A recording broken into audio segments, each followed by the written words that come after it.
guys, it's Shemaine here and welcome back to my channel here at Cakeupncurls. So for this video today, I'm just going to be sharing some tips with you guys on primarily for women that are transitioning from relaxed hair into natural hair, or even for women that are also natural but they are just looking to improve the overall health of their hair.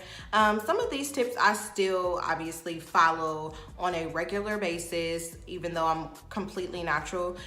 So if you want to hear just a little bit more about some of these tips and what I have to share for you guys, then please keep on watching.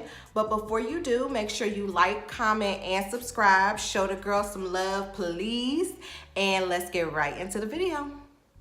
All right, you guys, so I have made some notes here down below. So if you see me looking down, I am looking at my laptop right now.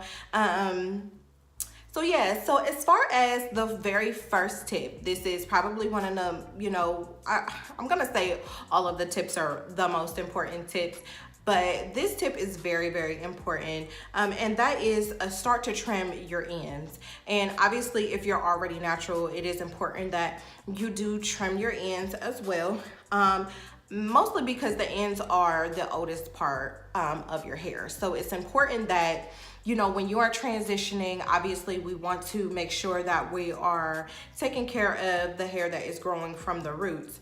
That is their natural part that is coming through. But it's also important just to trim those dead ends off. We do not need them anymore. They're not necessary. Again, they're the oldest parts of your hair. So as far as trimming your split ends, another important thing is thinning and split ends only cause more breakage, tangles, and knots at the end of your hair. So essentially what you want to do is get rid of that over time. You don't have to do the big chop, of course. And this is, again, if you're trying to transition your hair, or if you're natural and you have a lot of split ends, cut them off. Now, as far as how often to do that, every 12 to 16 weeks or 3 to 4 months is good.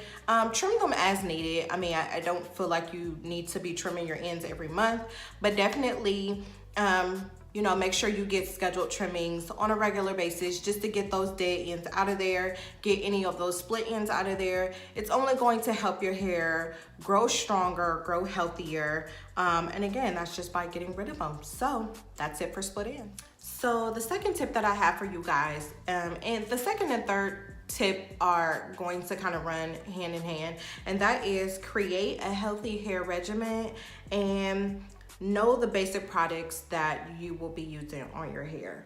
So what I mean by create a healthy hair regimen, it is getting your hair in the routine. Pick a day of the week, whatever works for your lifestyle, whatever works for your life. I know some have kids, some don't. Sundays were always my wash day. That just works better for me. Obviously if I wanted to do anything on Saturday, I had all Saturday to do that.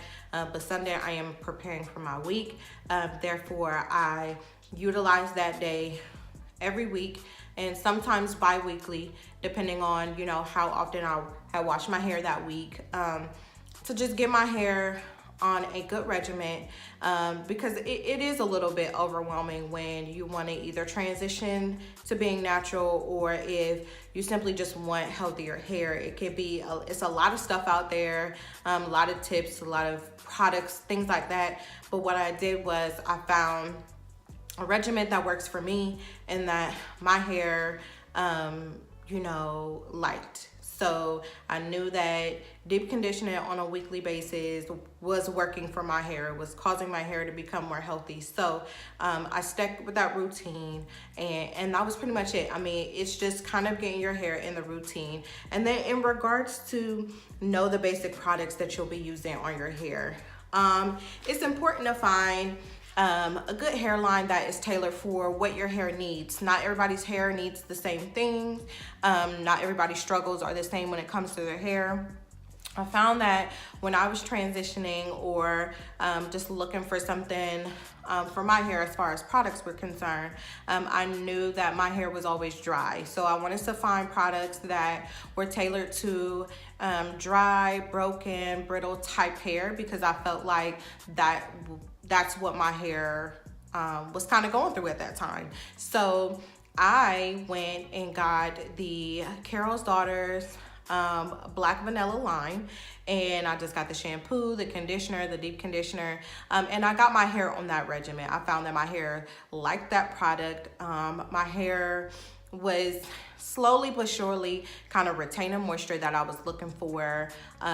So, you know, again, it goes back to just getting your hair on that regimen, getting it used to, you know, weekly conditions and, you know, all of that. So that's important. Find a line, find a product, find products, whatever works for you, and kind of stick with it for a while. Your hair does kind of get immune to it, so you are gonna have to switch it up after a while, which is what I did. Number 4, I kind of already touched on this before, but be prepared to change up your regimen and your products as your natural hair grows out. And as I said, over time, your natural hair will start to respond differently to different products, as mine did as well. So you kind of have to be prepared to, at some point, switch your products up a little bit. Like I said, when I started to use the black vanilla line by Carol's Daughters for about 6 months or so, I found that, you know, my hair was no longer lacking that moisture, and I started to try out and transition to other products. So be prepared for that as well. You know, you aren't going to be using the same line for forever, because your hair is going to respond differently to those things. So just be prepared for that, because, you know, that will change up. And that's pretty much it for tip 4. Tip number 5, and I swear this is probably one of the most important. This is one of the most important tips for me when I notice just an abundance amount of growth with my hair, and that was dropping the heat. And if you can't necessarily drop the heat, then you want to make sure that you use it in moderation, or as little as possible. Heat on your hair, especially for somebody that's transitioning or trying to improve their healthy hair, is so important to drop. We you know, get the most growth, retention, and moisture from dropping that heat, leaving it alone, and that means blow drying it, all that extra stuff. Give it a break for a while. You know, I do want to do a 6-month no heat challenge. I've been talking about this for forever. I currently haven't been using heat on my hair, and I've been noticing instantly that my hair is just more moisturized, it's healthier. Again, it's retaining length. So that's important, especially for people who's transitioning from being natural to all the way transitioning from being relaxed to natural. It can cause breakage if you continue to put heat into your hair. I did the same thing.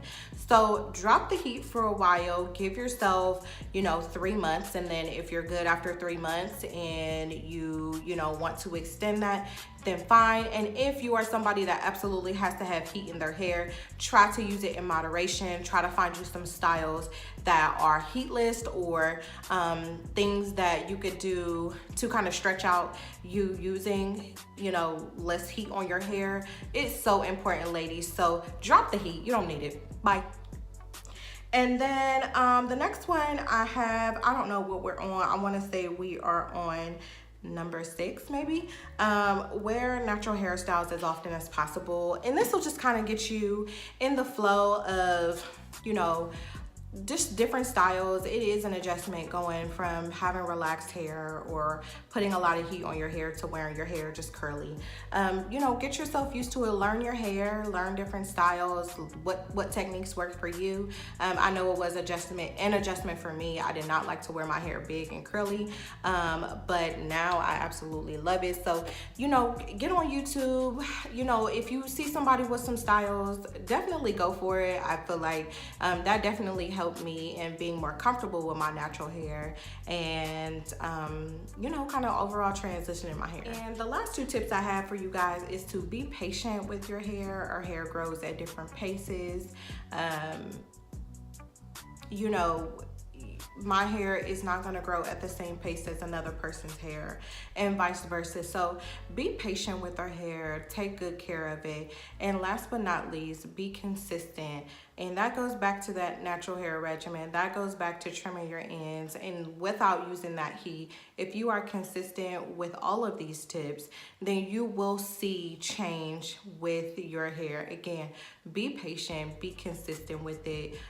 Your hair can only kind of get better from here. So these are the tips that I have that work for me, that continue to work for me. And I really hope they help you out, because like I said, it can only improve your hair and its growth. So yeah, that is all that I have for this video. Thank you guys so much for watching, for supporting me on this journey. Again, don't forget to like, comment, and subscribe down below. And if you do like this makeup look, I did actually just record this. I will be posting this on my channel as well. It is a part of my Valentine's Day series. So if you're not doing nothing, because you probably ain't anyways, go check out that video. And thank you guys so much for watching. Bye.